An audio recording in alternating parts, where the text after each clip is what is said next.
라디오에 물어보세요.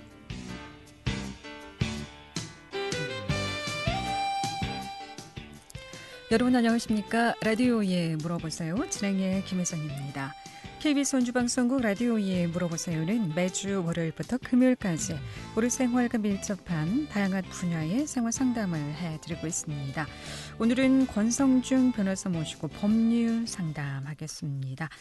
지난 시간에 이어서 부동산 이중 매매에 대해서 알아보고요. 또 채무 변제를 피하기 위한 담보 부동산의 가장 매매, 여러 가지 부동산 관련해서 궁금증 풀어보도록 하겠습니다. 이 밖에도 주택상가 임대차 보호법이라든가 땅 문제, 또 돈 문제, 고소고발건, 친권 양육권, 보증, 또 명의신탁, 입양이라든가 경매 모두 좋습니다. 법적인 조언이나 상담 필요하신 분 지금 전화 주시면 전문가의 상담 바로 받을 수 있겠습니다. 지금 전화 주세요. 이용하실 상담 전화 764국에 6335번, 764국에 6336번 두 대의 전화 준비되어 있고요. 또 전화 참여가 어렵거나 힘든 분들은 50원의 정보 이용료 있는 문자 샵 8950, 샵 8950으로 상담해 주시면 되겠습니다. 권성중 변호사 모시겠습니다. 어서 오세요. 네, 안녕하세요. 네. 자, 부동산 이중 매매에 대해서 좀 자세히 알아보도록 하겠습니다. 부동산 이중 매매라는 그 개념에 대해서 먼저 좀 설명을 듣고 일단은 그 말처럼 네.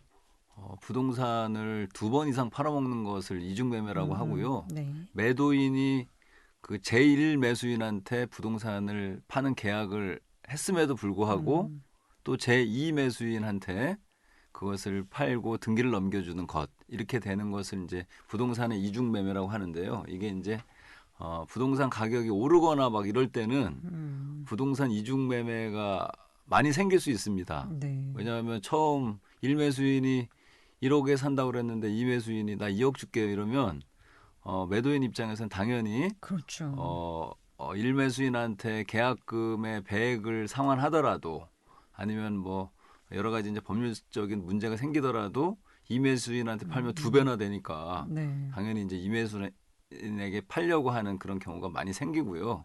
그런데 이제 이렇게 부동산 이중 매매를 무제한으로 허용한다 그러면 거래 질서가 완전히 깨지지 않겠습니까? 네. 그래서 1매수인한테 계약금만 받은 상태에서는 아까 같은 예에서 1억 원에서 1,000만 원 정도만 받았고 나머지 중도금 잔금을 안 받은 상태에서 제2 매수인한테 2억 원에 팔면서 계약금 2천만 원 받았다 이렇게 이제 가정을 한다면 네. 여기서는 먼저 이제 등기를 받는 사람이 소유권을 취득을 합니다. 1매수인, 2매수인과의 관계에서는 내가 먼저 계약을 체결했다고 해서 그 소유권을 취득하는 게 아니고 네.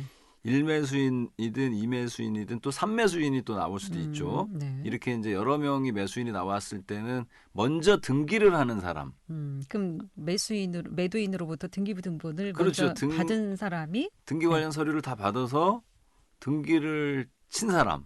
그 사람이 이제 소유권자가 되는 거고요. 네. 그래서 다른 사람들은 계약금 먼저 줬네, 계약을 먼저 했네 이런다고 그래서 내가 소유권자다 이런 주장을 할 수는 없는 거기 때문에 혹시 부동산 이중매매의 케이스가 생긴다 그러면 빨리 등기 관련 서류를 받고 잔금을 치르고 등기를 받는 게 좋을 것 같습니다. 근데 실제 이렇게 이중 계약이 이루어지는 경우가 어떤 경우일까요? 이제 원주만 예를 들어도 네. 아파트가 한 3억 정도 하다가 갑자기 4억 되는 경우 있지 않았습니까? 인상 그렇죠. 작년 같은 경우도 올해 같은 경우도 갑자기 이제 아파트가 갑자기 올라버리면 네. 매도인 입장에서는 3억 준다고 3억인 줄 알고 팔았는데 갑자기 이제 요새 시세가 4억인데 이러면 중도금 잔금 받을 시기가 되면 생각이 이제 많아지는 거죠. 달라질 수도 있죠. 그렇죠. 변심도. 내가 계약금의 배액을 주면 또 이거 계약 파기하고 다른 사람한테 더 비싸게 팔 수 있는데 네. 내가 뭐하러 이거 파나 이런 생각이 들죠. 그래서 부동산이 이제 가격이 상승할 때 이중 매매가 많이 생긴다. 이제 이렇게 알아두시면 될 것 같습니다. 요즘 같은 시기죠. 네, 지방은 그런 케이스가 별로 없겠습니다만은 서울 같은 경우는 보면은 신혼 부부들 아니면 이제 직장인들, 이제 신입 막 직장 들어간 직장인들 방 그 계약하면서 전세금 다 떼이는 케이스들이 굉장히 많더라고요. 아파트 하나 가지고 예. 계약을 뭐 한 20건, 30건 한 사례들도 있고요. 그건 이제 사기를 고의적으로 이제 그게 사기를 치는 가능합니까? 경우고요. 어떻게 그런 게 가능할지 모르겠어요. 아파트나 이제 오피스텔을 안 가보고 사는 경우가 많죠. 네. 가격이 막 뛴다 그러면 일단은 매수인 입장에서 마음이 급하니까 매도인이 오늘 안 하면 계약 못 합니다 이러면 일단 막 계약금을 먼저 막 1,000만 원이든 2,000만 원이든 막 집어넣고 네. 내가 이제 우선권을 받았다 이제 이런 이제 안심을 하려고 그렇게 하는 경우가 많죠. 근데 그런 것들을 이용해서 이제 사기꾼들은 야 이런 것들을 이용해서 여러 사람들한테 지금 안 하면 안 됩니다 이런 식으로 해놓고 돈을 받고 이제 도망을 가게 되면 이제 피해 사례가 발생하는 그럼 거죠. 이런 부동산 거래할 때 있어서 피해 보지 않으려면 어떤 네. 점에 좀 주의를 해야 될까요? 이게 이제 맨 첫 번째 시간에 부동산 거래할 때 유의사항에서도 많이 말씀을 드렸는데요. 네. 꼭 그 현장에 꼭 가보셔야 됩니다. 매매나 그러니까 물건지가 있는 물건지가 있는 곳에 뭐 토지든 아파트든 건물이든 상가든 부동산을 사시려고 하면 꼭 현장에 가서 거기에 누가 현장에서. 살고 있는지 진짜 매도인이 살고 있는지 네. 임차인이 살고 있는지 뭐 아니면 비어 있는지 이런 것들을 눈으로 직접 확인하셔야 되고요. 그다음에 등기사항 증명서라고 해서 법원에 가시면 발급받을 수 있는데요. 네. 등기사항 증명서에 매도인이 실제 그 주인인지 그 사람한테 내가 진짜 산 건지 뭐 그 매도인의 뭐 자녀 이름으로 또 명의 신탁이 되어 있는 건 아닌지 이런 것들을 꼼꼼히 살펴보셔야 되고요.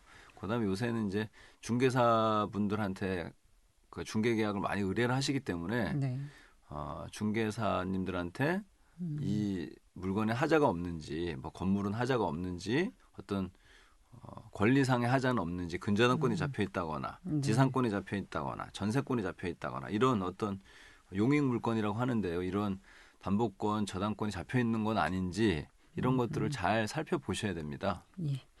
라디오에 물어보세요. 오늘은 권성중 변호사 모시고 법률 상담하고 있습니다. 법적인 조언이나 상담 필요하신 분 전화 주시기 바랍니다. 특히 부동산 뭐 이중 매매라든가 또 상가임대차 보호법도 좋고요. 또 가사 분쟁도 좋습니다. 지금 전화 주세요. 이용하시 상담 전화 764국에 6335번 764국에 6336번 두 대의 전화 준비되어 있습니다. 함께하고 계신 지금 시각 11시 41분 접어들고 있습니다.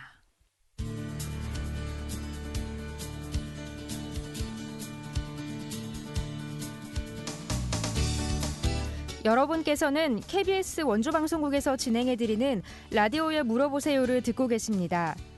라디오에 물어보세요는 매주 월요일부터 금요일까지 실생활에 필요한 생활 상담을 해드리고 있습니다.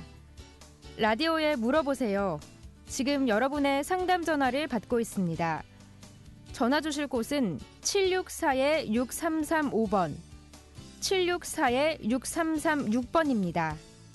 지금 전화 주시면 전문가와 바로 상담하실 수 있습니다.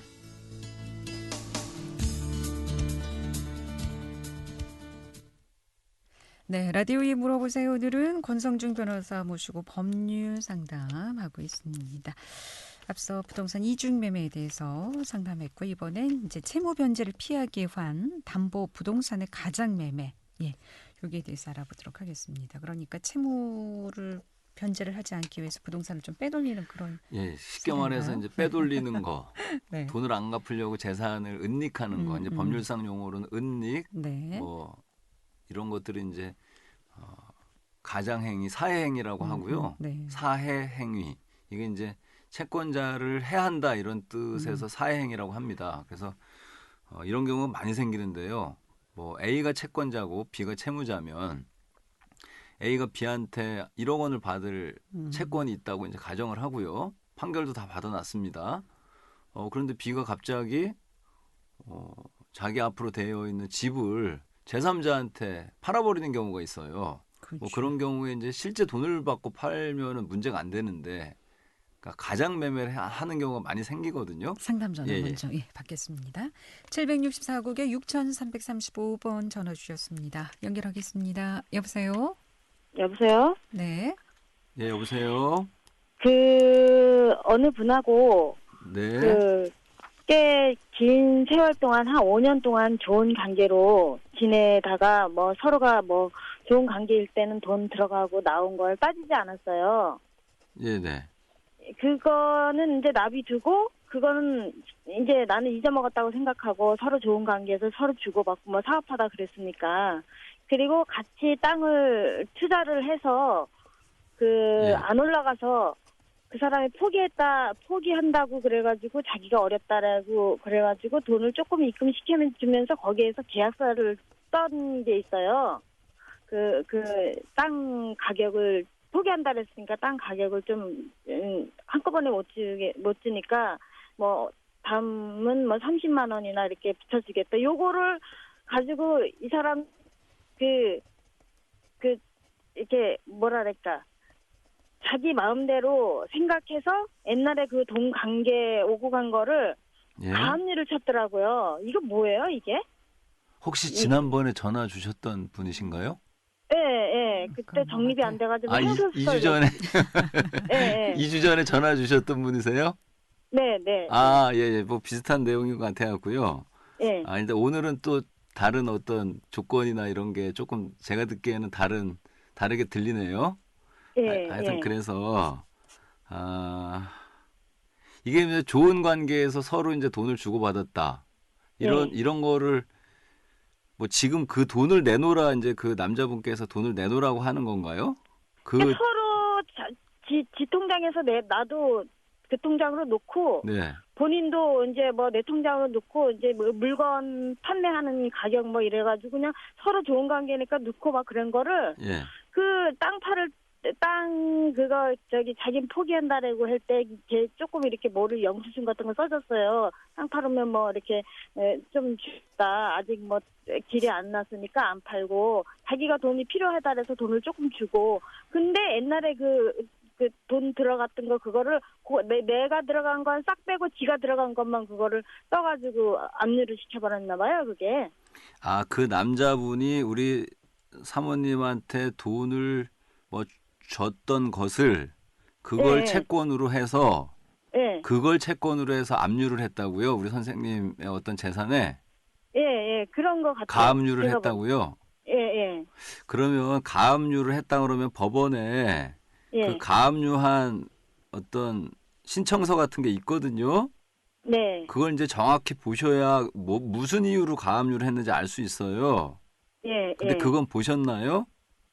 그거는 약간 전화를 했더니 읽어주더라고요, 법원에서. 아니 그러니까 그거를 정확하게 이제 복사를 하셔서 예. 일단 가압류를 한 이유가 예. 우리 사모님이 볼 때 예. 타당하지 않다면 예. 가압류 취소 신청을 하거나 가압류 이의 신청을 할 수가 있어요. 예. 가압류 취소 신청이나 가압류 이의 신청. 네. 그러면 법원에서 이제 판사님들이 네. 그 남자분 말이 맞는지 예. 우리 사모님 말씀이 맞는지 그게 가압류가 잘못된 거면 가압류를 취소를 시켜주거든요, 법원에서. 아, 네. 그러니까 결론은 그 앞에는 쭉 이제 관계를 말씀하셨던 거고 네. 가압류가 된 거를 어떻게 하느냐 이제 이게 본 질문이시잖아요. 예. 그렇죠? 그래서 예. 그 가압류 이의 신청을 하거나 가압류 취소 신청을 하셔서 예. 그 재판을 하셔야 돼요. 그분이 주장하는 내용이 맞는지 틀린지에 대해서. 요거를 예. 법무사님하고 해야 되나요? 아니 변호사님하고? 그건 이제 법률 전문가면 예. 어떤 분들을 찾아가셔서 하셔도 되고요. 예. 그 변호사를 찾아가셔도 되고 법무사를 찾아가셔도 됩니다. 일단 네. 가압류 취소 신청이나 이의 신청을 하시라는 말씀이신 것 같습니다. 이것이 가압류가 불합리하다라고 생각되신다면, 그럼 취소 신청이 수월할까요? 이의 신청이 그 수월할까요? 이제 취소 신청이나 이의 신청이 다 비슷한 내용이기 때문에요. 네. 거기에 따라서 하시면 됩니다. 예. 저 혼자는 하기가 힘들죠. 그 그쵸? 절차가 조금 어려우세요. 그래서 그걸 혼자서 하셔도 되는데요. 조금 이제 머리가 복잡하실 거니까 전문가들한테 일단, 네. 맡기시는 게 전문가와 좋겠습니다. 좀 상담을 해 보셔야 될 것 같습니다. 네, 알겠습니다. 고맙습니다. 네, 고맙습니다. 라디오에 물어보세요. 오늘은 권성중 변호사 모시고 법률 상담하고 있습니다. 법적인 조언이나 상담 필요하신 분 지금 전화 주시기 바랍니다. 이용할 상담 전화 764국에 6335번, 764국에 6336번 또는 50원의 정보 이용료 있는 문자 샵 8950으로 상담해 주시면 되겠습니다. 자, 채무 변제를 피하기 위한 담보, 부동산 은닉. 네. 그 얘기 하다 말았는데요. 네. 아까도 말씀드렸지만 채권자가 채무자에게 약 1억 원을 받을 돈이 있는데 채권이 네. 있는데 갑자기 채무자가 제3자한테 그 집을 팔아버리는 경우가 있습니다. 네. 그죠? 네. 근데 이제 채권자 입장에서 봤을 때는 판결 받아놨으니까 저 집에 그 부동산 경매 신청을 해서 압류하고 경매 신청을 해서 돈을 받아야 되겠다 이렇게 생각하고 있었는데 네. 어느 날 갑자기 가보니까 제3자가 무슨 말씀이냐고 내가 샀는데요. 당신이랑 아무 상관없는데 왜 그러시냐 이제 이러겠죠. 그럴 때 채권자가 제3자를 상대로 소송을 내는 겁니다. 채권자가 채무자를 상대로 소송을 내는 게 아니고 네. 채권자가 그 집을 산 제3자 매수인한테 소송을 내서 네. 당신은 채무자랑 짜고 그러니까 통모해서 짜고 채권도 없으면서 돈도 안 줬으면서 이 집을 받은 거 아니냐. 명의만 이전한 거 아니냐. 예, 그러니까 명의만 이전한 네, 거 아니냐. 네, 네. 빼돌린 거 아니냐. 쉽게 말해서. 네. 이렇게 이제 소송을 내는 겁니다. 그러면 제3자가 두 가지 경우가 있겠죠. 실제 돈을 주고 산 사람. 네. 돈을 안 주고 그냥 빼돌린 사람. 그 이제 경우의 수가 두 가지가 생기는데요. 돈을 주고 산 사람은 법원에 재판장님 억울합니다. 나는 돈을 1억 원 주고 내가 샀는데 내가 왜 사행입니까? 이렇게 이제 다툴 거고요. 네. 그다음에 돈을 안 주고 산 사람도 물론 이제 돈을 주고 샀다고 거짓말을 하겠죠.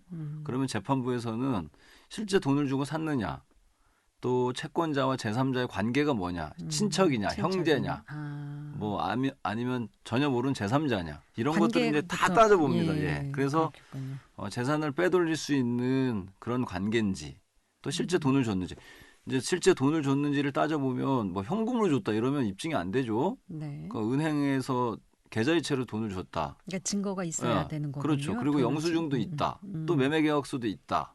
또 등기도 정확하게 법률사무소 가서 등기도 똑바로 했다.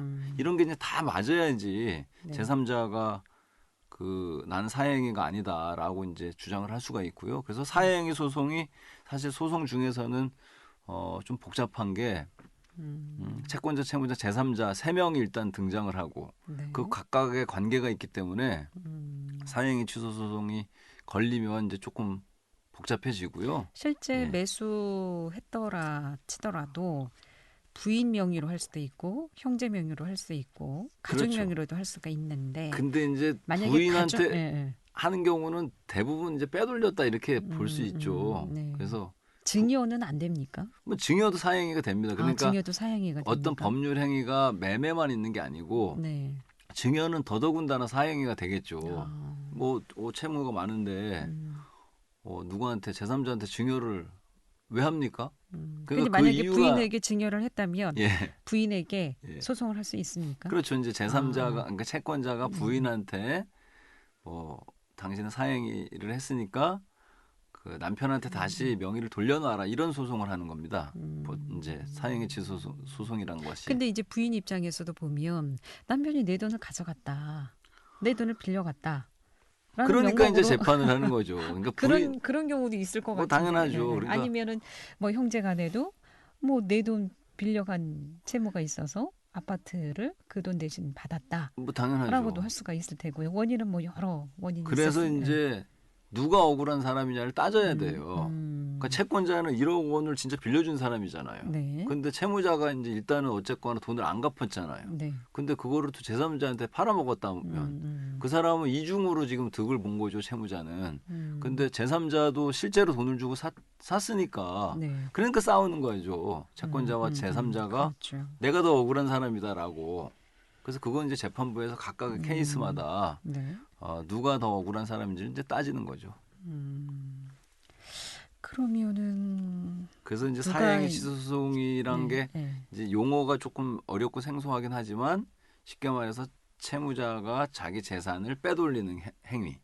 그래서 이제 채권자에게 돈을 갚지 못하게 되는 상황이 됐을 때 근데 건물 소유주가 한 사람에게만 채무가 있는 게 아니라 여러 사람에게도 채무가 있을 수 있지 그럼요. 않겠습니까? 예. 그런 경우에는 가족 간이라도 채무 관계가 확실하다면 예. 그렇죠. 괜- 그래서 이제 네. 이게 사행위가 판례가 들어가면 판례 이제 깊이 들어가면 채무자는 한 명인데 채권자가 여러 명인 경우가 있지 않습니까? 네. 그래서 여러 명인데 한 사람한테만 근저당권을 잡아주는 경우도 있잖아요. 네.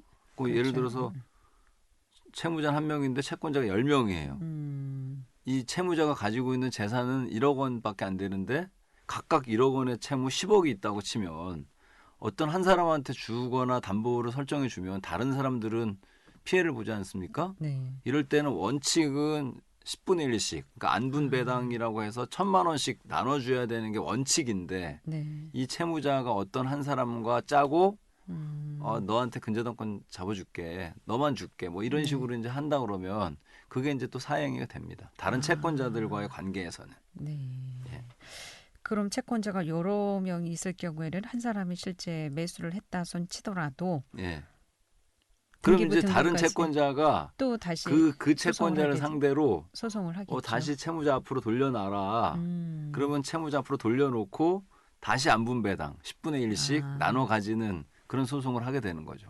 그럼 그게 합리적인가요? 네, 그렇죠. 그렇게 되는 하는 경우가? 거죠. 원래는 이제 채무자가 누구 한 사람한테 몰아주면 다른 채권자들은 손해를 보는 거니까 그런 관계에서 사행위 취소소송의 법리가 계속 발전을 하고 있고요. 네. 그러니까 공평하게 채권자들 사이에 공평하게 안분배당을 해야 된다는 것이 그 사행위 취소소송의 기본 법리라고 보시면 됩니다. 채무가 있는 경우에는 그런 부동산이 뭐 하나 있다 손 치더라도 이것을 함부로 매도해서는 안 되겠군요. 그래서 이제 원칙은 예. 채무자가 자기 부동산이 하나 있는데 채권자가 많다. 예. 그러면 채권자들이 일일이 채무자에게 소송을 걸고 그래서 판결을 받죠. 네. 그 판결을 전체를 받은 상태에서 채무자 재산을 경매를 해서 부동산 압류하고 경매를 해서 그 환가액, 그러니까 돈이 이제 뭐 1억이 나올 거 아닙니까 나중에? 네. 그러면 1,000만 원씩 이렇게 배당을 하는 것. 근데 이제 근저당 순위가 있지 않습니까? 예. 먼저 근저당 설정한 사람에게는 100%다 가는 거 아닌가요? 그렇죠. 그러니까 근저당을 먼저 잡은 사람이 먼저 받으니까 결국은 채권자 10명 중에 아무한테나 먼저 근저당을 잡아주면 네. 그걸 법원에서는 사행이라고 하는 겁니다. 여러 채권자들이 많은데 한 사람한테만 근저당권을 잡아주면 네. 그 사람만 이득을 보니까 다른 채권자들은 이제 손해를 보는 거죠. 예. 오늘 여기까지 듣겠습니다. 네, 고맙습니다. 잘 들었습니다. 예. 라디오에 물어보세요. 오늘은 권성중 변호사 모시고 법률 상담했고요. 내일 이 시간에는 함경종 정형외과 함경종 원장 모시고 정형외과 질환에 대해서 상담하겠습니다. 함께해 주신 여러분 고맙습니다. 안녕히 계십시오.